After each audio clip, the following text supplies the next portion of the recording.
John Ochins, and welcome to Schooling Around. A lot of giving going on in our district these days. Everything from feeding the starving in Africa to quenching the thirsty in Flint. Our high school robotics teams got game now. A peek at the Lego League at DA. One of our high school kids is using TEDx, planning for the future, and a stop at the Cozy Cat Cafe. Stay tuned. Today, a new creature walks among us, terrorizing innocent citizens. Until this threat can be contained, we must all be on the lookout for the dreaded digital deadwalkers. Dude!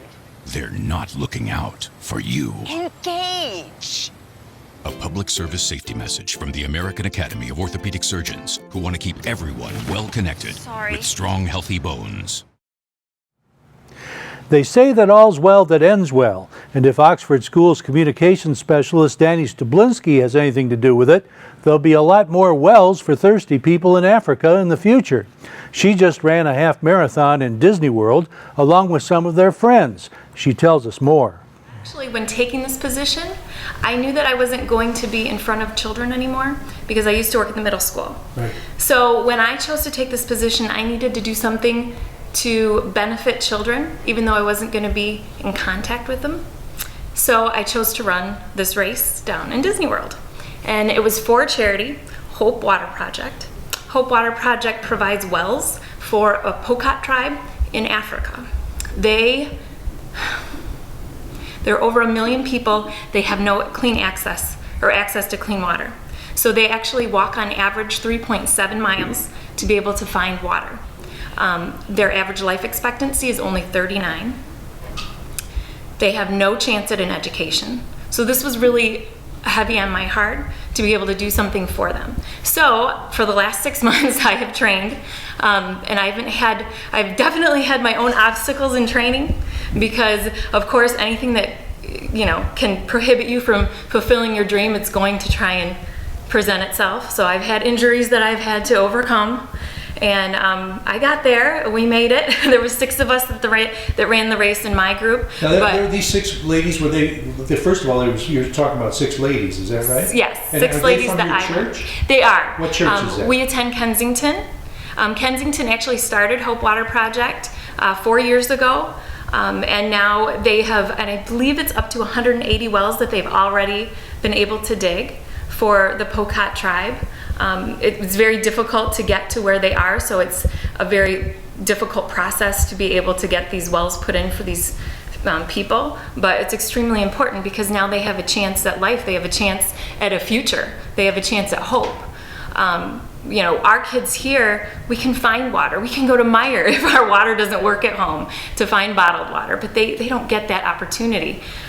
So it's just very heavy on our hearts that we did that. Now, are you a runner anyway, or was this your first experience? I ran cross country in high school, and I had messed around with running a little bit here and there, but God just put it upon my heart. It's time to lace up your running shoes because this is what I need for you to do right now. So it was kind of a big deal for me I've never run that far. So it was 13.1 miles. I've never gone that distance. So it was a big deal for me after 40 to be able to accomplish such a task. So do you have another half marathon or another competition in mind? In Detroit, there will be another half marathon that will be supporting Hope again. My goal is to raise $1,000 or more for each race that I do.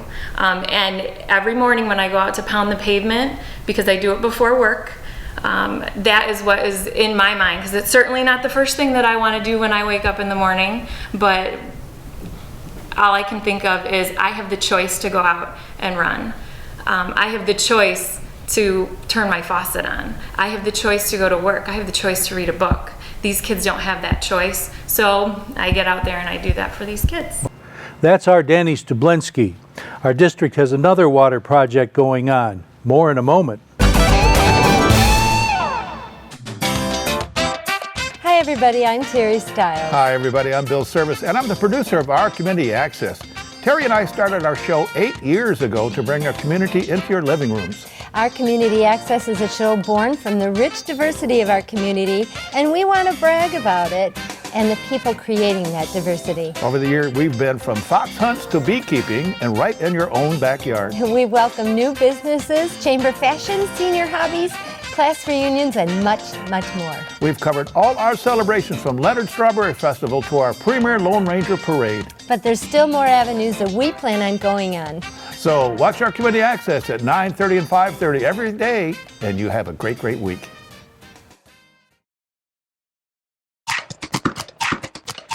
Because I love sports. I've been involved in educational athletics all my life, and I like to give back to the kids and the athletes and the parents and the school. And there was guys that were nice enough to do it and volunteer their time when I was a kid coming through school, so I'm just paying it forward. I like the things that officiating gives to officials: confidence, decision-making abilities, be able to work in teams. You can be a referee. There's been a lot of publicity about the Flint water problem. Lead content has made their water undrinkable. Our robotics team, Torque 2137, has decided to help out. We caught up with Reese Bruno, Caitlin Hopman, Kristen Wold, and Mackenzie Funk, who explained. So everyone knows Flint is having water problems, that there's too much lead and it's not clean enough. So what we decided to do is just gather a bunch of bottled water and give it to them until their problem is fixed. Okay, but how are you going to do that? So we really want to garner the support of the whole community and get Oxford involved to help another community. It's really important to us that that happens. So we're talking to local businesses to either match or sponsor us with water. We've had one business say that they will do 2 truckfuls, and we've had one say they'll donate 500 cases. And then we're also hoping that this will go through the district so all kids in the Oxford schools can help donate water. Okay, so do you have this organized to the point where if somebody wants to help, you can tell them where to bring their water? Yes, the Oxford Fire Department is willing to collect. Kingsbury Schools, Oxford High School, the main office is willing to collect, and they're working on a few other locations right now. And then if people want to actually help deliver the water, we're going to Kettering University February 7th at 2 p.m. Is February 7th the cutoff? I mean, is it going to end then? Yes, so we're hoping to get all the water by February 6th, so we can pick it up the morning of the 7th. We asked why they want to do this. Well, we wanted to do more community outreach. We thought that was very important for us to do. So we believe that if we were to help something major that's in like country news, if we help out a little bit just to kind of give them a little bit of support, like how about the schools because they're not doing very well, maybe we help, maybe rephrase that, maybe if we could get some water to them, maybe we could help just a little bit. It won't be much, but it'll be enough to worthwhile. Well, not only that, but community involvement is one of the things the FIRST organization encourages, right? Right, they're really about that. And then the other thing too is we can't imagine living without water. We use it here to build our robot, we use it in our shop, and we all use it at home to cook and clean, and we can't imagine living without it. Everyone needs water. I mean, that's like a no-brainer. Clean water. They have a specific school in mind. One of the schools in Flint is actually the Wildcats, just like Oxford is. So we're really going to try to help them because they don't have water in their cafeteria to help clean. They don't have, their drinking fountains are turned off. The sinks in the bathrooms are turned off. So we're going to try to get it there because kids need to be hydrated for school. This effort has brought others in our community together. School board member Kim Shoemaker had more news. We have several places that have already committed, 500 cases committed from one company in Lake Orion. North Oakland Dental Group has committed 2 pickup trucks full of cases of water. And we just found out that the Legacy Center, which is a new entrepreneurial thing here in Oxford, they are going to let us store all the water in their facility to keep it from freezing until we reach the February 7th date. The High School Booster Club is also getting involved, agreeing to charge a water donation as the admission fee to some upcoming games. At Leonard Elementary, generosity is all about goats. That's next. This is OCTV, Oxford Community Television, serving Oxford and Addison Townships with the best in local programming. On Charter Channel 191, AT&T UVerse Channel 99, and our website, OCCTV.org. OCTV, we provide local programming that brings you closer to home. Leonard Elementary has a special project to help the needy in Africa. It has to do with goats. Student Wyatt Ashley fills us in. The Goat Project is an idea that just one classroom did at first, and then everyone in the class thought that it should be, but that the whole school should be doing it. Is this the first year you've done this? This is our third year. Third year. Okay, so what are you guys doing? We are collecting money throughout the school and hopefully around Leonard to send a goat to a needy family in Africa. Oh, whereabouts in Africa? Do you have a specific place that you're concentrating at? The company that sends them from has not really told us where they... Okay, but there's a company that handles this for you, right? Yes, we just don't have to send money. So how much money do you have to raise to get a goat? $75. $75. Okay, so how many do you hope to send? We're hoping to beat our goal of, and our goal is the same as the amount of goats last year we sent. We sent 6 pregnant goats. 6 pregnant goats? So this year our goal is 6 goats and 18 ducks. Wow, 8 ducks too. How much are those? Each duck is $15. Okay, so you guys need to raise, what, around $1,000 or so? Yes. Maybe a little less? $500 to $600. $500 to $600. Okay, very good. So that would be great. And how, you said you sent some last year. Was last year the first year you did this? No, the year before, that was our second year. All right, so this is the third year Yes. of doing this. Teacher Helen Andrew is the mentor for these kids. Here's what she has to say.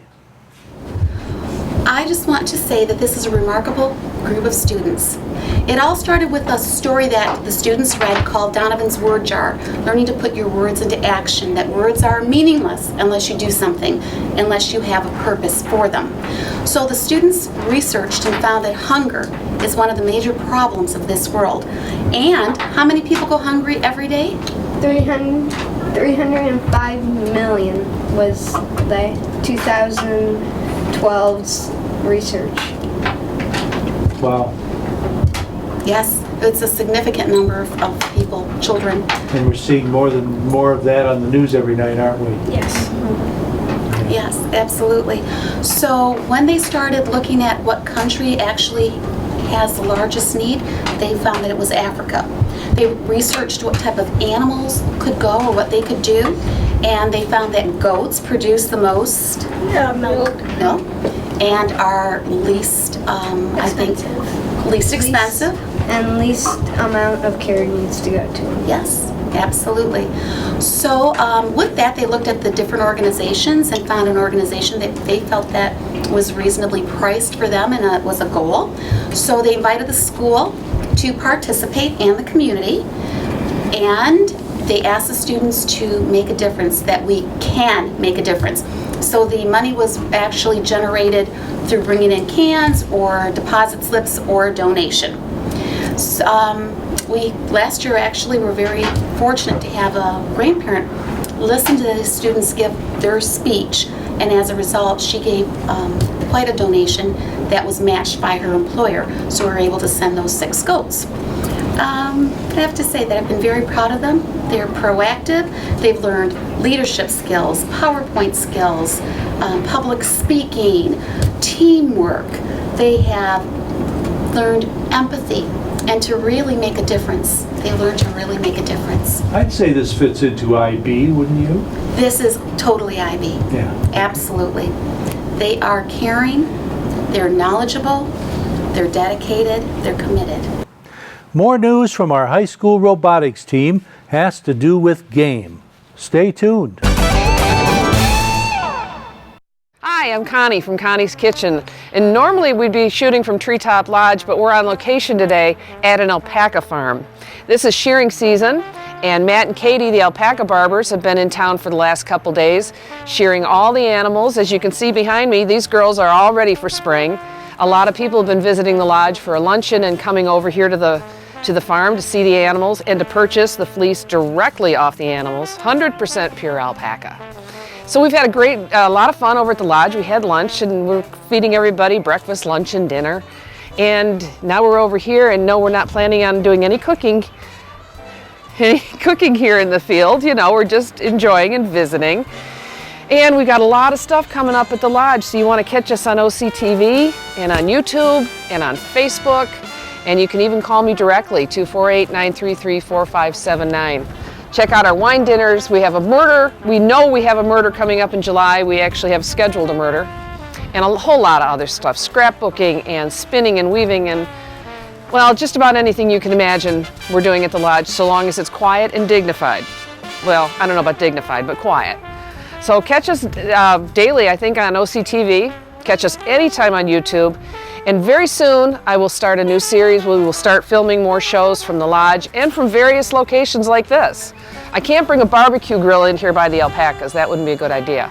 But we'll do some outdoor cooking too. So in the meantime, keep watching, let me know what you think, and watch for our new shows.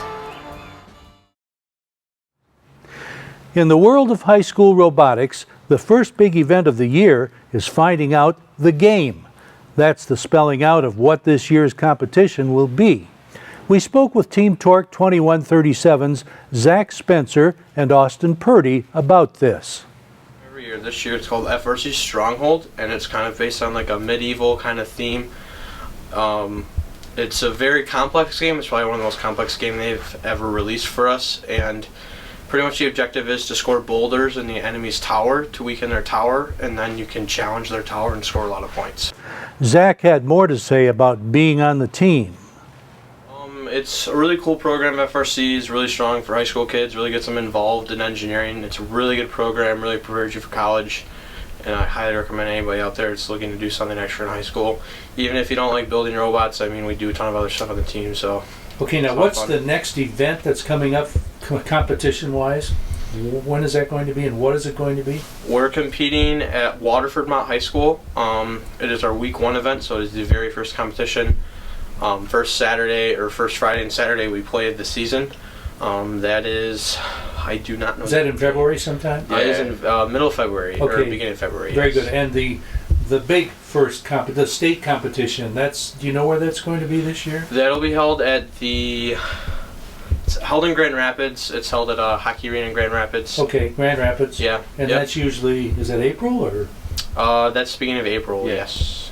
Yeah, beginning of April. And then there are the Nationals, and then there are the Worlds. Where are the Worlds going to be this year? Worlds is held at St. Louis this year. We gave Austin a chance to chime in about the coming year. It's going to be a crazy season. This whole robotics program has given me many opportunities, and it's just a great experience. Zach Spencer and Austin Purdy. The first step to getting up to robotics is the Junior First Lego League. We stopped by Daniel Axford to check this out. We caught up with coaches Angela and Dennis Osentowski, who explain.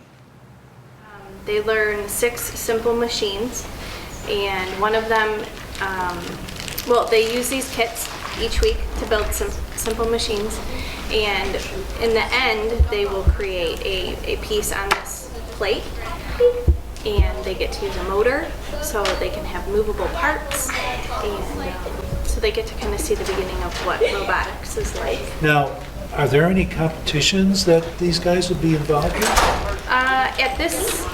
At this level, it's not really a competition. They do have an expo. Oh, do they? They do in March, and all of the Junior First Lego teams from all the schools in Oxford, including the robotics team, will come to either the middle school or the high school, and they get to display their piece and walk around and see everybody else's, answer questions, and the robotics team is there to show them what they're building toward. How long have you had this here at Daniel Axford? I believe 4 years. This is my second year. I see. Okay, very good. And This is really exciting because I've seen some of the things in robotics.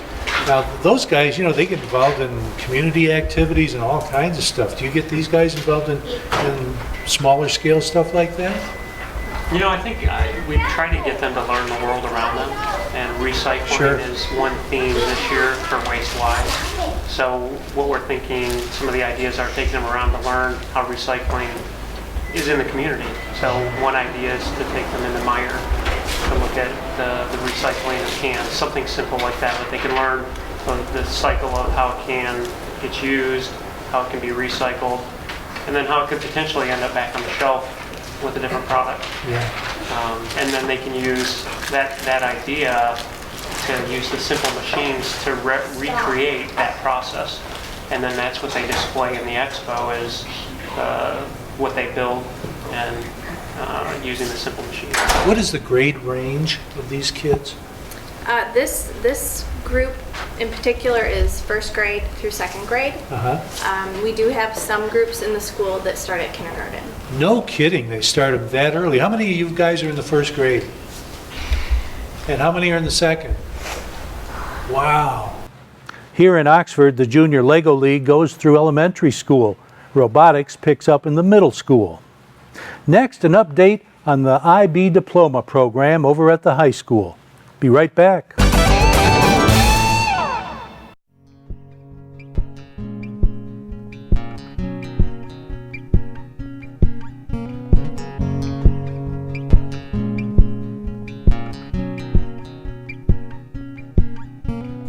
Canine Stray Rescue is Oxford's own local dog rescue.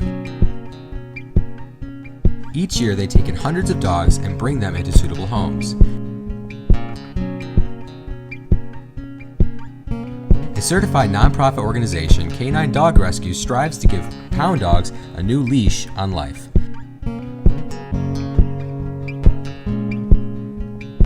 To donate, adopt, or even volunteer, call them at 248-628-0435 or go to their website, dogsaver.org, and click on the Canine Stray Rescue League link.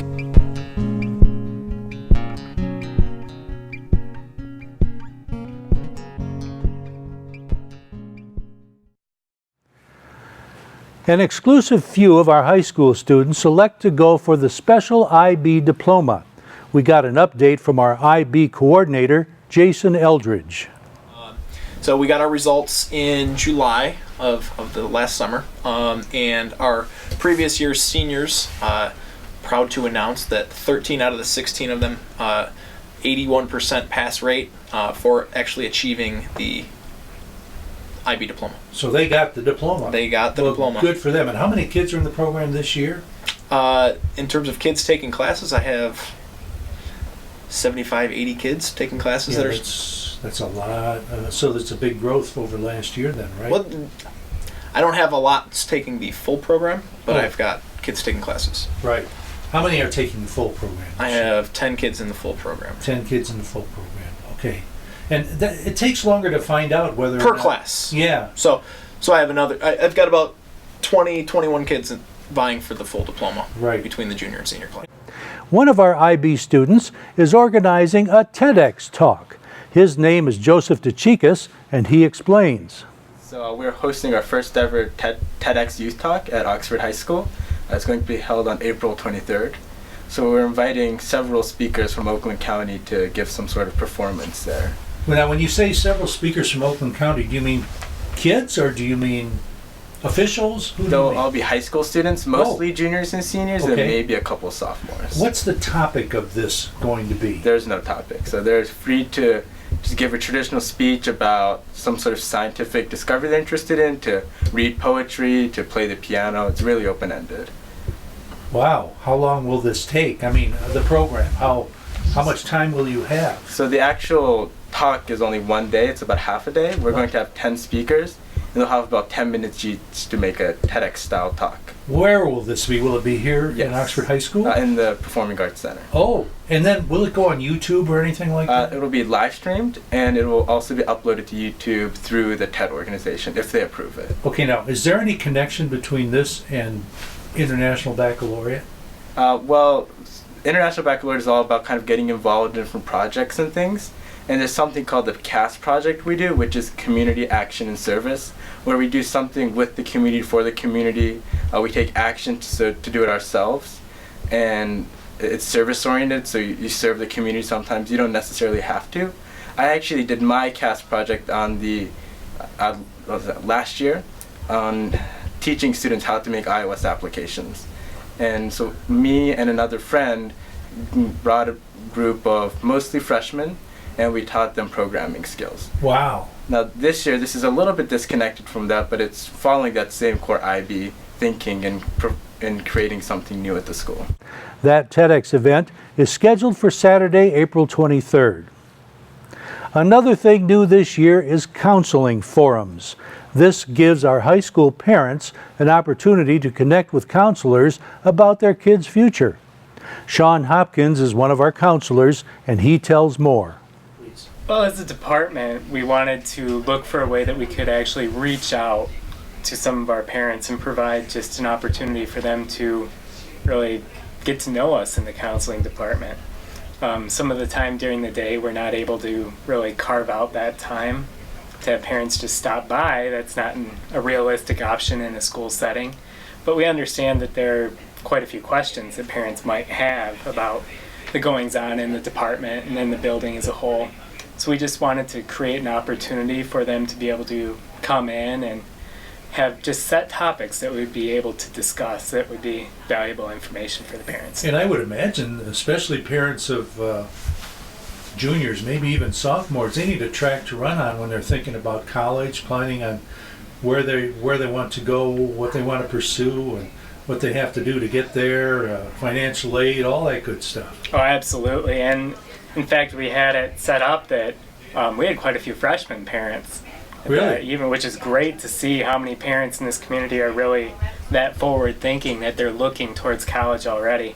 And we have even a set program for what each year in high school needs to be doing as they plan for college. So is this the first year you folks are doing these conferences? Yeah, it was a new idea that a couple of the counselors we had that thought maybe it'd be a way to just reach out and get some of that information that we know that we aren't always able to just have available and make it readily available.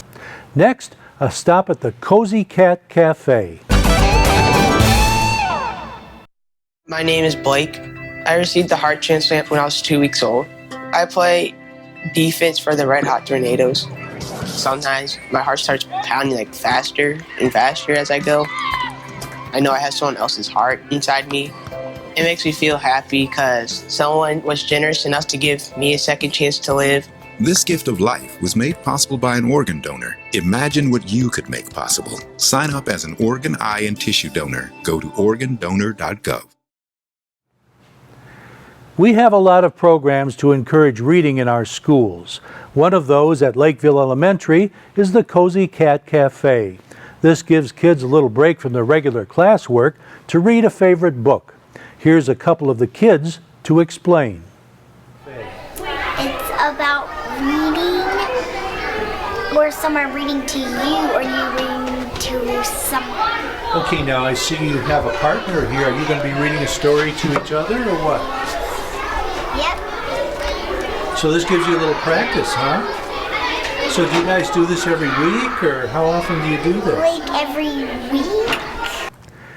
April Dawn Bitliner is one of the mentors over at Lakeville. She tells us who this is for. It's the whole school. Oh. Yes. So I could have kindergarten. I could have one time I could have third graders. The third graders usually don't want me to read to them. They want to just read to themselves. So I just wait for them. I give them their allotment of time, and they get to have some quiet reading. Usually the first kindergartners, they like to be read to, or we'll switch and they'll read to me. So they can practice their reading. And it goes from, I volunteer from 1 to 3:30, and the teachers have a half an hour block, and it's usually 15 minutes. There you have it, from giving to reading and everything in between. Thanks to Kyle Snades at the controls, Dan Zweiss at the editing desk, and you for watching. This is Oxford Community Television, keeping it local.